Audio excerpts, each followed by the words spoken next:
Bienvenue dans Le Monde selon l'IFRI, un podcast de l'Institut français des relations internationales. Je suis Marc Ecker, directeur adjoint de l'IFRI et rédacteur en chef de la revue Politique étrangère. Je co-anime ce podcast avec Cathy Hamilton, chargée de projet à l'IFRI. Bonjour Cathy. Bonjour Marc, bonjour à tous. L'objectif de ce podcast est de vous donner un aperçu de la richesse de la production de l'IFRI et de transmettre des clés de compréhension du monde dans lequel nous vivons. Pour cet épisode, nous avons le plaisir de recevoir Marc-Antoine Elmazega, qui dirige le Centre Énergie et Climat de l'IFRI. Marc-Antoine a soutenu une thèse de doctorat en sciences politiques sur le transit du gaz russe par l'Ukraine en 2010.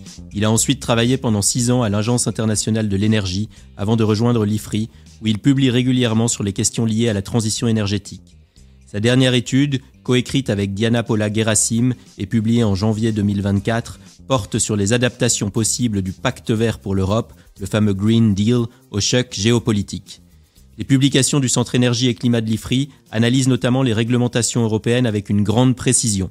Elles revêtent de ce fait une dimension technique que nous n'allons qu'effleurer aujourd'hui. J'aimerais commencer par une question très large. L'échelle européenne est-elle plus pertinente pour penser et agir sur la transition énergétique et donc le changement climatique que l'échelle nationale ? Merci à tous les deux. Je suis très heureux de pouvoir partager certaines de nos analyses sur cette transition énergétique en Europe.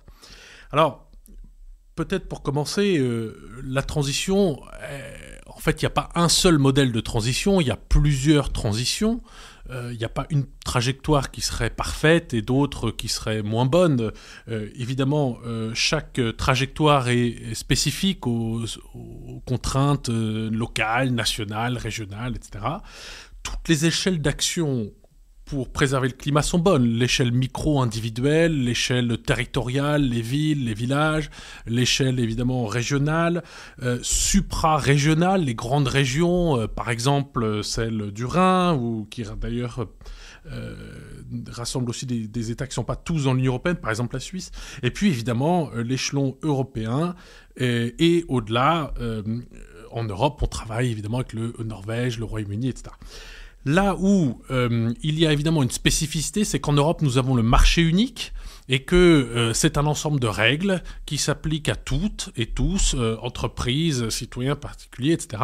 Et c'est à l'échelle de cet ensemble, évidemment, que se construit du coup cette transition européenne, avec peut-être quand même 2 limites. La première, c'est que la responsabilité des mix énergétiques, ou alors plutôt des bouquets énergétiques en bon français, celle-là incombe aux États. Il n'y a pas de compétence européenne sur ce bouquet énergétique.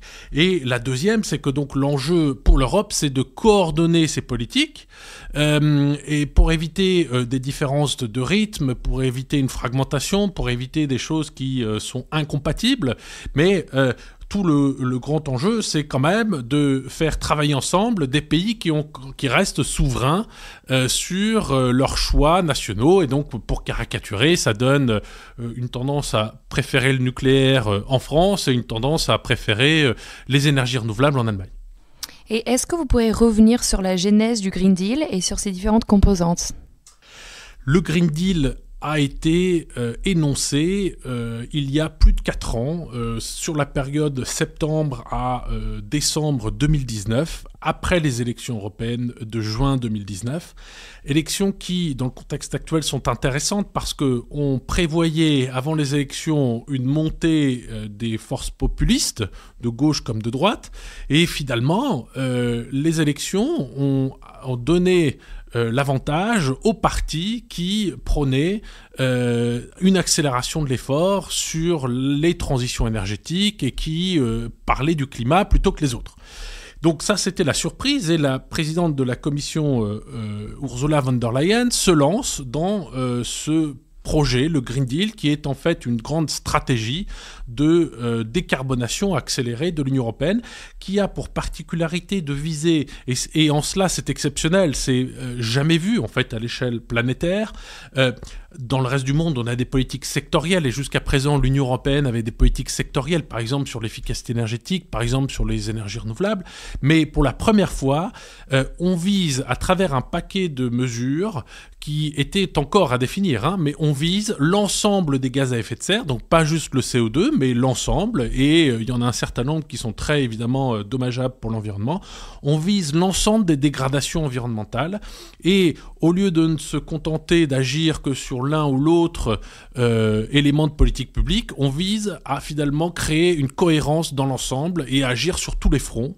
Et ce programme est ensuite adopté législativement par le Parlement européen. Il fait consensus parmi les 27. Alors ça n'a pas été simple, parce que vous vous souvenez qu'on a eu le Covid, vous vous souvenez qu'on a eu des appels à dire non mais les industries sont déjà très très affaiblies par la pandémie, et donc on ne va pas leur ajouter ces contraintes, il faut arrêter tout cela, etc.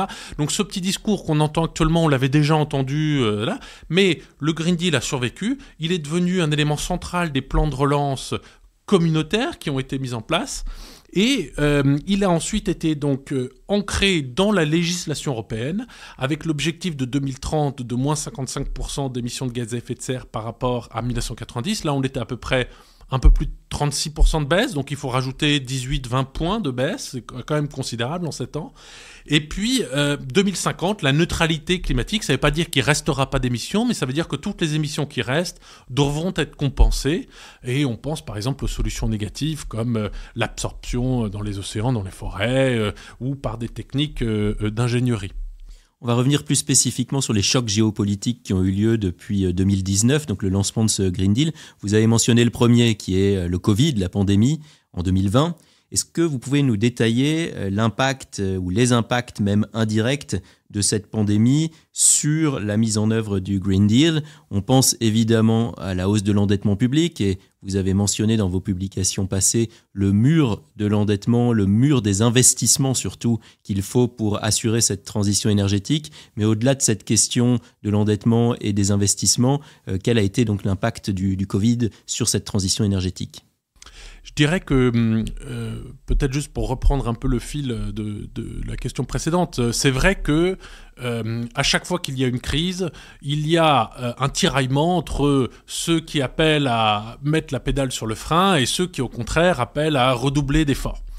Et la guerre en Ukraine, l'invasion russe, ses conséquences avec le découplage très large des approvisionnements en hydrocarbures de Russie, tout cela a provoqué un choc énergétique sans précédent en Europe. La réaction quasi unanime, qui celle-là est, j'allais dire, presque scientifique, c'est que si vous dépendez trop des hydrocarbures, en particulier d'un seul État, la meilleure stratégie qui soit, c'est d'essayer de sortir des hydrocarbures aussi vite que possible et de développer des solutions, bien sûr, bas carbone, mais qui apportent aussi de la résilience et une diversification des chaînes de valeur, et donc plus au fond, plus d'autonomie, plus de résilience. Et les choix qui ont été faits sont allés dans ce sens-là. Il y a eu un sommet des chefs d'État et de gouvernement en mars à Versailles. Vous vous souvenez que c'était sous présidence française du Conseil européen, et les chefs d'État et de gouvernement, dans leur déclaration de Versailles, appellent à finalement redoubler d'efforts, accélérer encore davantage, et c'est ce fameux plan qui s'appelle Repower EU, et au fond c'est un grand slogan, c'est une immense ambition. Alors bien sûr, quand on fait les calculs, on se dit mais on ne peut pas gravir aussi vite autant de marches, les investissements ne vont pas suivre, de surcroît évidemment dans un contexte où on ne le voyait pas encore vraiment, mais en fait on est entré dans un monde d'inflation un peu systémique quand même. Et la transition énergétique est elle-même porteuse d'une inflation systémique, parce que au fond on ne va pas chercher la production la moins chère qui soit, mais naturellement si on y inclut les coûts de la pollution, et si on cherche à préserver son industrie domestique pour la rendre plus résiliente par rapport à la concurrence extérieure, etc., enfin tout ça génère des coûts supplémentaires. Et sans parler bien sûr des tensions sur le marché du travail. Vous savez qu'on est quand même dans une situation historique aussi, c'est paradoxal, on a connu des crises majeures mais en situation de quasi plein emploi. Donc ça veut dire que l'immense majorité des nouveaux emplois dont on aura besoin pour déployer ces technologies bas carbone, eh bien ces emplois-là ne sont pas pourvus à l'heure actuelle et la question centrale c'est d'où va venir cette main-d'œuvre et comment la former à l'échelle et pour avoir ces compétences spécifiques. Alors, la conséquence numéro 1, c'est que malheureusement, du fait des crises, la facture énergétique importée a augmenté. On a fait un calcul. Si on inclut cette année, ça a augmenté à l'échelle européenne de 600 milliards d'euros par rapport à la moyenne des années précédentes. 600 milliards d'euros, c'est autant d'argent qui n'est plus disponible pour les États, pour les particuliers, pour les entreprises. Donc évidemment, ça c'est un immense manque. Le deuxième manque, bien entendu, c'est celui qui a été un peu la conséquence de ce choc brutal, c'est toute la production qui n'a pas eu lieu en Europe parce que les entreprises n'ont pas pu évidemment absorber ces coûts de l'énergie supplémentaires et donc ont réduit leur production, voire l'ont arrêté. Et là, il y a évidemment un manque à gagner et puis un affaiblissement des acteurs. Et enfin, le troisième élément, c'est qu'on a eu une hausse des taux d'intérêt, une hausse de l'inflation, et cela, évidemment, a un impact très fort sur l'investissement et sur le coût de déploiement de ces projets. Donc je dirais, pour résumer tout ce propos, évidemment, le réflexe et le bon jugement, c'est de vouloir accélérer, mais c'est en réalité devenu encore plus difficile qu'avant. Les contraintes qui pèsent sur tous les acteurs sont plus fortes et notre marge, notre chemin de crête est vraiment encore plus étroit qu'avant. Avec Cathy, on avait prévu en fait de distinguer deux chocs géopolitiques majeurs ou deux chocs, je ne sais pas comment les qualifier, sociétaux aussi majeurs et économiques. D'abord le Covid et ensuite l'invasion de l'Ukraine de 2022. Et là, effectivement, vous avez un peu anticipé en parlant de l'Ukraine. Est-ce que c'est parce qu'en réalité, du point de vue de la transition énergétique, il est difficile de faire la différence entre les deux parce que les conséquences sont en partie les mêmes sur la hausse des prix, l'inflation, etc. Enfin, tout ce que vous avez évoqué. Ou est-ce que c'est autre chose et simplement 2020, 2022, enfin, le rythme de l'histoire s'est accéléré et on a eu un peu du mal à suivre ce rythme?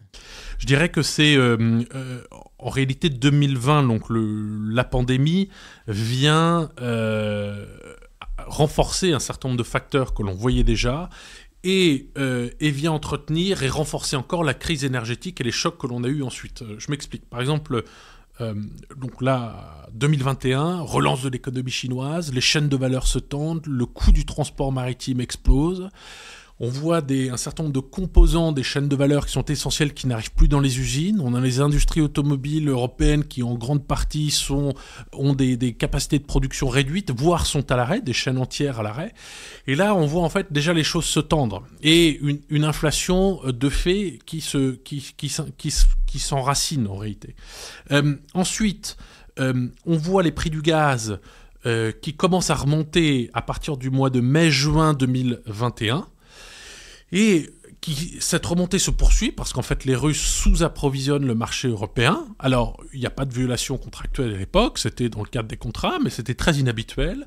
Et là aussi, du coup, cela fait remonter les prix de l'électricité. Donc on était déjà en fait sur une montée en tension. Arrive l'invasion avec les sanctions, l'embargo, etc. Et là évidemment... tout remonte encore de plusieurs crans, les niveaux de prix, les difficultés sur les chaînes d'approvisionnement, il faut tout réorganiser. Et vous vous souvenez sans doute que la grande hantise à partir du mois d'avril-mai 2022 en Europe, d'un point de vue de sécurité d'approvisionnement, c'était on va pas réussir à remplir nos stockages gaziers et on va manquer d'électricité du fait des problèmes de corrosion sous contrainte qui ont affecté le parc électronucléaire français. Et donc là, on était dans une période extrêmement difficile où la question qui était sous la table, et tout le monde se prépare à cela, c'était de faire des plans, finalement, des plans de réduction de la consommation, mais voire de réorganisation de cette consommation, où l'on détermine quels consommateurs vont avoir le droit d'être continués d'approvisionner et lesquels vont en réalité, le cas échéant, devoir être coupés. Et évidemment, on s'imagine bien que tout le monde voulait être dans la catégorie de ceux qui restaient approvisionnés et tous les autres voulaient, surtout pour éviter d'être coupés. Et je dois dire peut-être une remarque, c'est que on ne se rend pas compte, je pense, où on oublie très vite peut-être, dans le débat public, à quel point on a été extraordinairement protégé en Europe, par l'Europe, et en France en particulier, à la fois pendant la pandémie, mais aussi surtout pendant les crises de l'énergie. Parce que, au fond, les hausses des prix de l'électricité ou du gaz qui ont lieu depuis sont relativement infimes par rapport à ce qu'ont vécu d'autres pays en Europe. Et une autre chose qu'on oublie souvent aussi, c'est que, en fait, on est sorti d'une période exceptionnelle, presque anormale, de prix de l'énergie très bas, et qui était anormale parce que ces prix-là n'ont pas permis l'investissement dans la modernisation des systèmes énergétiques et surtout n'auraient en aucune façon permis de réaliser tous les investissements dont on a besoin pour décarboner. Donc de toute façon, cette parenthèse, ce monde-là s'est arrêté de façon brutale, mais c'était absolument nécessaire. Maintenant, la question qui se pose, c'est celle d'une politique sociale qui est vraiment ciblée vers ceux qui en ont le plus besoin. Il s'agit d'éviter évidemment d'arroser tout le monde ou de faire des marches avant, des marches arrière sur les subventions aux énergies fossiles, etc. Mais le mouvement, celui-là, il est inévitable. L'énergie est rare, on sera en déficit structurel d'électricité bas carbone, donc il faut la consommer de façon la plus efficace possible et en payer le vrai prix. Et ce vrai prix-là est plus élevé que ce qu'on a eu jusqu'à présent. Marc-Antoine, on va maintenant évoquer les métaux critiques et les terres rares. À quel point la transition énergétique crée-t-elle des nouvelles dépendances et la stratégie européenne pour faire face à ce problème vous semble-t-elle suffisante ? Alors peut-être, merci pour cette question, peut-être un petit point méthodologique sans paraître trop, j'allais dire, universitaire, mais qu'est-ce que c'est que cette criticité dont on parle tout le temps et à quoi on fait référence ? Au fond, il y a énormément de métaux très abondants, mais on peut avoir des métaux très abondants qui deviennent critiques et inversement des métaux dont on dit qu'ils sont critiques mais qui en réalité ne le sont pas. Alors de quoi parle-t-on ? La criticité, c'est finalement la notion de contrainte sur un approvisionnement présent ou à venir lié à l'offre, à la demande. Et quels sont les critères ? Traditionnellement, on se concentrait que sur les critères géologiques ou économiques. Et ça, c'est la même chose pour l'industrie des hydrocarbures. Mais avec le temps et le monde évoluant, bien sûr qu'il faut y incorporer aussi des critères géopolitiques. Une forte concentration de ressources dans des pays dits dans des zones grises comporte quand même plus de risques qu'une concentration dans des pays type OCDE, Canada ou Australie, États-Unis, ou voire Suède, dans lesquels évidemment les règles de droit s'appliquent et où il n'y a pas de risque géopolitique ou un faible risque géopolitique. Ensuite s'ajoutent des critères géoéconomiques, puisque vous pouvez avoir un approvisionnement très diversifié, mais en réalité contrôlé par une seule ou même entreprise ou pays, ou un groupe d'acteurs qui en fait sont tous contrôlés par un seul et même pays ou une seule et même entreprise. Et puis ensuite, quand on poursuit cette analyse de la criticité, on se rend compte que de plus en plus, le sujet va être celui de comment est-ce que l'environnement, l'accès à l'eau, la déforestation, la réhabilitation des sites miniers ou au contraire leur destruction, comment cela va avoir un impact sur la disponibilité de ces ressources. Et donc, je prends un exemple simple, le cuivre. Eh bien, on sait que d'ores et déjà, une partie des réserves disponibles de cuivre vont avoir du mal à être exploitées, même si le prix est le bon, même si on a la technologie, même si on a les entreprises diversifiées, etc. Tout simplement parce qu'il n'y a pas l'eau pour aller exploiter et transformer ce cuivre. Donc là, il y a un vrai sujet. Et puis le dernier sujet qui apparaît désormais, et pour ceux qui suivent un peu l'actualité internationale, ont vu un exemple là récent au Panama, mais il y en a d'autres, c'est évidemment la question des sociétés, avec partout où il y a des projets miniers, eh bien, les populations locales, des groupes d'intérêt qui finalement maintenant se mobilisent en disant mais on veut être impliqué dans le projet, on l'a pas été, on s'inquiète, on a déjà des cas où en fait nos droits, etc. ont été bafoués, où l'environnement a été spolié, où notre cadre de vie se dégrade, et cela est en fait très puissant, de plus en plus puissant, et fait partie maintenant pleinement de cette notion de criticité. Donc elle est multiple, ça complexifie évidemment le sujet, mais c'est cet ensemble de facteurs qui fait qu'effectivement notre approvisionnement à venir en métaux risque d'être contraint pour un certain nombre d'entre eux, pas pour tous. L'autre aspect, alors évidemment, c'est quand on parle de géopolitique et de géoéconomie, c'est que la Chine joue un rôle prépondérant. Un autre aspect, c'est souvent on pense que les métaux c'est un sujet d'extraction, mais en réalité c'est avant tout le goulot se situe au niveau du raffinage, de la transformation. Par exemple, pour une batterie de véhicule électrique, ce qui va compter pour sa performance, c'est bien sûr la chimie, que ce qu'on met dedans, mais surtout quel est le degré de pureté des matériaux qui y sont inclus. Plus ils sont purs, mieux c'est. Mais en fait, ça demande des technologies. C'est souvent très problématique pour l'environnement. Et pour l'instant, la Chine est absolument à la pointe de ces technologies-là. Et d'une manière générale, le problème, c'est quoi? C'est que nous maîtrisions, nous occidentaux, l'ensemble du monde des hydrocarbures. Ce monde fossile-là, toutes les technologies, tous les aspects logistiques, que ce soit la production d'électricité, etc., toutes ces technologies-là, on les maîtrisait. Sur les technologies de bas carbone, contre toute attente, la Chine a pris une avance fulgurante. Et elle a eu l'intelligence de non seulement mettre l'effort sur les technologies, mais aussi sur les échelles de production, mais aussi évidemment sur les métaux et leur raffinage. Et aujourd'hui, en fait, le temps minier, c'est au moins 10 ans, et le temps d'investissement dans les technologies bas carbone, c'est entre 1 et 3, voire 4 ans. Et là, il y a évidemment un étau dans lequel on se trouve. Et puis, je sais, je suis un peu long. Non, pas du tout, c'est que je voulais demander un complément qui est, est-ce que vous pouvez nous donner une échelle, j'allais dire, de nos dépendances en termes, il ne s'agit pas d'abreuver les auditeurs de chiffres, mais quand même quelques chiffres marquants sur le niveau de notre dépendance actuelle à l'égard de la Chine, les objectifs qui sont fixés par l'Union européenne d'ici quelques années en termes de réduction des dépendances, et puis répondre à la question posée par Cathy qui est, est-ce que ça vous semble suffisant ou pas, cette stratégie européenne ? Bien sûr. Là où nous avons les problèmes les plus importants, potentiels, parce que pour l'instant les marchés restent bien approvisionnés. En fait, on a eu une chute des prix récente parce que en fait, l'économie chinoise est ralentie. C'est sans doute sur le cobalt, c'est sans doute sur le nickel. Et encore, par exemple, prenons juste rapidement l'exemple du nickel. On produit du nickel en Indonésie. En soi, l'Indonésie, ce n'est pas un pays qui nous est hostile, c'est un grand pays de l'ASEAN qui a posé sa candidature à l'OCDE, avec laquelle les négociations d'adhésion viennent de commencer. Donc sur le papier, tout a l'air normal, mais le problème, c'est qu'il y en a deux.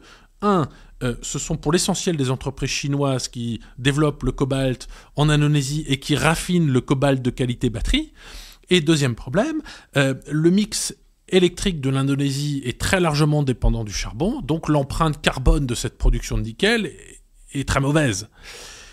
Alors, en Nouvelle-Calédonie, elle n'est pas très bonne non plus, mais on pourrait dire la Nouvelle-Calédonie, au moins, il y a moins de questions de souveraineté, etc. Mais on y retrouve ce problème et du raffinage et puis de l'empreinte carbone de la production. Autre gros souci, le cobalt. Le cobalt, je l'évoquais, c'est la RDC, mais en RDC, c'est pour l'essentiel des entreprises chinoises. Alors, il y a aussi Glencore, qui est très présent, le géant suisse, maison de négoce suisse qui est devenue en fait un grand acteur minier aussi. On a des interrogations sur le graphite, on a des interrogations sérieuses sur le cuivre, peut-être moins désormais sur le lithium. Il y a abondamment de lithium, énormément d'acteurs vont en produire dans le monde entier, y compris en France, avec le lithium d'origine géothermale, avec les saumures, ou alors dans l'Allier, puisqu'il y a un projet minier très intéressant qui va, espérons-le, pouvoir être développé là. Mais pareil, sur le lithium, un des enjeux va être son raffinage, et ces infrastructures-là, pour l'instant, sont très peu présentes en Europe. Alors, l'Europe a réagi face au constat, d'une très forte augmentation de la demande à venir pour un certain nombre de ces métaux, des risques de criticité avérés ou à venir que l'on a évoqués tout à l'heure, et sa réaction est arrivée en 2 temps, sous la forme de ce qu'on appelle le Critical Raw Material Act, et sous la forme de la régulation batterie. Et c'est très important parce que les Européens qui ne produisent pas grand-chose, qui ont des petites entreprises minières par rapport aux géants mondiaux, essaient donc finalement de réagir. Et comment ils le font ? D'abord en disant la priorité principale, ça va être de recycler chez nous et d'avoir des obligations d'incorporation de matières recyclées dans les nouvelles batteries ou dans les nouveaux véhicules électriques. Ça, c'est très important parce que du coup, on crée automatiquement le marché. Et ce qui est recyclé chez nous, évidemment, c'est de la matière ensuite dont on ne dépend pas des autres pour l'obtenir. Ça, c'est important, c'est un premier volet. Deuxième volet des Européens, c'est de dire on va essayer de renforcer les efforts visant à faire varier les chimies. Donc on va soutenir l'innovation, on va soutenir la R&D. Et ça, c'est très important parce que, par exemple, vu l'extra-dépendance au cobalt, les grands acteurs du secteur se sont dit il faut qu'on développe des chimies qui ont les mêmes performances, voire évidemment mieux, ça c'est l'idéal, mais sans cobalt. Et on voit maintenant les nouvelles chimies de batterie, par exemple celles dites LFP, lithium fer phosphate, qui n'ont pratiquement plus de cobalt, ou voire pas du tout, qui se développent. Alors, avec d'autres conséquences sur d'autres matières, mais les choses ne sont pas figées. Troisième volet de l'action européenne, c'est celle qui vise à améliorer, évidemment, à renforcer l'activité minière en Europe ou à l'étranger. Et là, on part de très loin, mais on a des pays miniers en Europe, la Suède, la Finlande, bien sûr, mais la France était aussi un pays minier, on avait beaucoup d'extraction de charbon, on avait toute une culture, alors évidemment, on l'a un peu oublié, etc., mais il y a un certain nombre de ressources qu'on peut réactiver, et bien sûr, l'immense enjeu, c'est celui de l'activité minière à l'étranger, hors Union européenne, et puis du raffinage. Et là, le problème, c'est que les ordres de grandeur, c'est pas de dizaines de millions, c'est plutôt de milliards, des dizaines de milliards qu'il faut mobiliser. C'est d'avoir des activités qui sont potentiellement polluantes, très risquées. Et là, évidemment, quand on fait la somme des moyens mobilisés, on est très loin du compte. Et en Afrique, par exemple, ce sont pour l'essentiel des entreprises canadiennes, australiennes ou américaines qui sont actives, aux côtés d'un certain nombre originaires d'Afrique du Sud. Pas du tout les chinoises, comme on l'entend souvent, à quelques exceptions près. Mais c'est vrai que les entreprises européennes sont là sporadiquement et insuffisamment. Pour parler maintenant des émissions de CO2, les 27 pays de l'Union européenne ne représentent que 7% des émissions de CO2 au niveau mondial. Il faut donc élargir la focale. Le premier pôle d'émissions de CO2 est l'Asie, avec en particulier la Chine et l'Inde qui occupent respectivement la première et troisième place du classement des principaux émetteurs. Ces pays mettent en avant la thématique de la justice climatique, mais la Chine se présente aussi comme une civilisation écologique. Est-ce que vous pourriez nous aider à comprendre ces concepts et à décrypter ces apparents paradoxes ? Alors c'est vrai que l'Union européenne, finalement, est largement dépassée par d'autres très grands émetteurs. Et les émissions de gaz à effet de serre, vous avez évoqué le CO2, mais les émissions de gaz à effet de serre de l'Union européenne ont très fortement chuté depuis 1990, du fait, alors certains diront d'une désindustrialisation, c'est vrai en partie, donc ça veut dire qu'en fait les émissions on les retrouve, mais elles sont comptabilisées ailleurs, en Chine par exemple, mais les politiques d'efficacité énergétique en Europe ont eu un impact, le mix électrique européen s'est déjà décarboné en grande partie, quoi qu'on en dise, y compris en Allemagne. Souvent on dit que les Allemands ont remplacé le nucléaire par du charbon. Ça a été vrai quelques semaines durant, mais structurellement ce n'est pas vrai. C'est pour l'essentiel des importations d'électricité française, de la production d'énergie renouvelable et un peu d'appoint à gaz. Et donc on a fait d'importants progrès. Et c'est vrai que maintenant le problème, quand bien même on ferait d'immenses efforts en Europe, et c'est ce qu'on prévoit de faire, il reste la Chine et l'Inde. Alors, l'Inde, c'est un cas particulier, parce que c'est le premier pays en termes de démographie de la planète, mais c'est un pays qui est très largement sous-doté en infrastructure et en capacité de production électrique. Pour le dire autrement, c'est un pays qui vient de sortir de l'extrême pauvreté énergétique, où à peu près 900 millions d'habitants restent pauvres économiquement, et qui, au fond, a un parc électrique qui ne correspond absolument pas à son potentiel et puis à la taille de sa population et à celle de son économie lorsqu'elle se sera pleinement développée. Et le contre-modèle, ou j'allais dire le miroir, c'est la Chine, qui a pratiquement, on va dire, le même nombre d'habitants, mais qui a 6 fois plus de capacité électrique installée, donc c'est absolument considérable, et évidemment qui a des émissions sans commune mesure, puisque 60% ou 58% de son électricité provient du charbon. Mais d'ailleurs, petite précision, souvent on pense que le charbon c'est que utilisé dans l'électricité, mais la moitié des émissions du charbon viennent de l'industrie en réalité. C'est les aciéries, c'est la pétrochimie qui sont très consommateurs de charbon. Alors, l'Inde nous dit quoi ? Elle nous dit, moi, gouvernement indien, ma problématique, c'est de sortir du développement mes 900 millions de concitoyens qui sont pauvres, qui vont subir le changement climatique plus que tout autre, Et c'est aussi le cas des subsahariens en Afrique. Ils sont dans la même situation, ils n'ont pas du tout contribué au changement climatique, mais ils en seront les premières victimes. Et mon sujet, c'est pas le changement climatique, etc., parce que ça, c'est la responsabilité des pays dits du Nord, donc les États-Unis, l'Union européenne, mais il faudrait y inclure la Chine et la Russie aussi, ça ils le disent pas. Et mon sujet à moi, c'est le développement. Et pour me développer, je vais avoir besoin de centrales à charbon. Bien sûr, je fais le maximum sur les énergies renouvelables. Mais pour moi, le charbon, c'est un enjeu de stabilité sociétale. C'est un enjeu de sécurité d'approvisionnement parce qu'il est présent là. Et c'est un enjeu de compétitivité. Et donc, quand on me fait des reproches à moi, Inde, parce que je construis encore des centrales à charbon, etc., en réalité, c'est une injustice. Parce que le vrai problème, c'est que les pays du Nord ne réduisent pas assez leurs émissions et que, au fond, on ne me laisse pas me développer comme eux se sont développés. Et la Chine, elle, c'est un peu spécifique parce que quand bien même c'est le plus grand consommateur de charbon au monde, le plus grand pollueur, eh bien c'est aussi le premier pays où l'on déploie l'énergie photovoltaïque, où l'on déploie l'éolien, où l'on déploie la mobilité propre, que ce soit les bus ou les véhicules électriques. Et c'est aussi le premier pays aujourd'hui où l'on a construit les centrales nucléaires. Donc en fait, la Chine est championne de tous les tableaux. Et de surcroît, si l'on a des panneaux photovoltaïques un peu partout en Europe, c'est grâce à l'industrie manufacturière chinoise qui produit à des échelles invraisemblables, a comprimé les coûts et a pu nous vendre tous ces équipements pas chers. Donc, au fond, on est là dans ces situations paradoxales.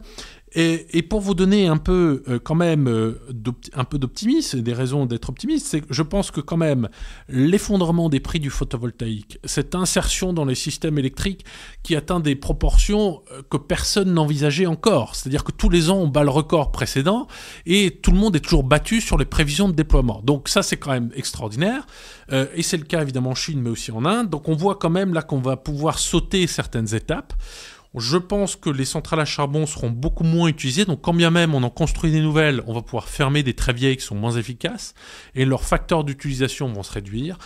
Mais partout maintenant, on est confronté à un vrai problème, c'est celui de la flexibilité des systèmes électriques, des réseaux qui sont trop faibles, dans lesquels il va falloir investir massivement, mais investir dans les réseaux, ça veut dire faire porter des coûts élevés pour les consommateurs, ou alors pour les États, mais les États doivent choisir ensuite investir dans l'armement, investir dans les réseaux électriques, c'est des vrais dilemmes.